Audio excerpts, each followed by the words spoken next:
আসলে দিনটা ছিল সরস্বতী পূজার আগের দিন। তো তোরার জন্য আমরা এই শাড়ি, সায়া, ব্লাউজটা নিয়ে এসেছি। ও কিনা সরস্বতী পূজায় এটাই পরবে। ওর ঠাম্মির এটা বায়না ছিল। তো যাই হোক, এটা নিয়ে এসেছি। আর এটা হচ্ছে সরস্বতী পূজার দিন, যেদিন কিনা আমরা তোরাকে এগুলো পরিয়ে নিয়ে এসেছি ওর বাবার স্কুলে। তো এখানে দেখো, ও খুব খুশি হয়ে গেছে এই শাড়িটা পরে এখানে ঠাকুরের কাছে এসে, ওর বাবার স্কুলে এসে ও ভীষণ খুশি। আর আমরা চলে এসেছিলাম অনেক লেটে, মানে অনেকটাই লেট। তো সবাই খেয়ে দিয়ে চলেও গেছিলো। আর এখানে একজন স্টুডেন্ট ছিল যার কোলে তোরা খুব করে আনন্দ করেছে।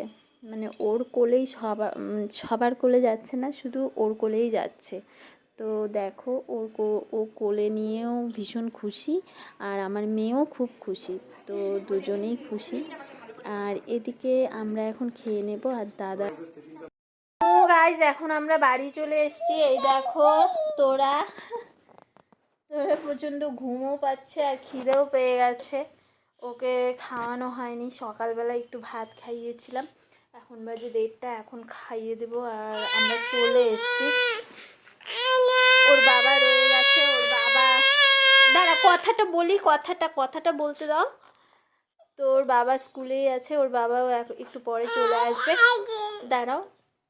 তো ঠিক আছে, আজকের ভিডিওটা এখানেই শেষ করছি। যদি তোমাদের ভালো লাগে তাহলে একটা লাইক, শেয়ার, কমেন্ট অ্যান্ড সাবস্ক্রাইবটা করতে ভুলো না।